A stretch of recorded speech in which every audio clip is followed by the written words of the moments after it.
भारताने पाकिस्तानसोबत झालेल्या मॅच नंतर नकार दिल्यामुळे या चर्चेला आता एक वेगळंच वळण आलंय। खेळाच्या भावनेने हस्तांदोलन करायला हवे होते। आशिया कपमध्ये पाकिस्तानला टीम इंडियाने नकार दिल्याबद्दल शशी थरूर असहमत आहेत।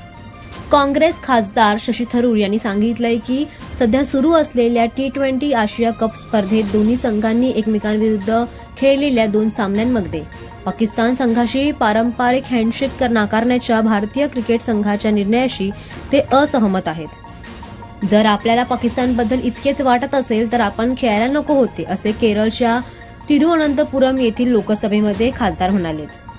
पण जर आपण त्यांच्याशी खेळणार असू तर आपण खेळाच्या भावनेने खेळायला हवे होते आणि त्यांच्याशी हँडशेक करायला हवा होता।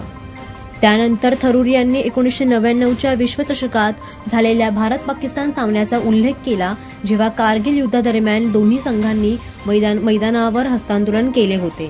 ज्या दिवशी सैनिक आपल्या देशासाठी शहीद होत होते त्याच दिवशी आपण इंग्लंडमध्ये पाकिस्तान विरुद्ध विश्वचषक खेळत होतो, तेव्हाही आपण त्यांच्याशी हँडशेक करत होतो, कारण खेळाची भावना ही देशांमधील, सैन्यामधील आणि इतर गोष्टींपेक्षा वेगळी असते, असं त्यांचं मत आहे।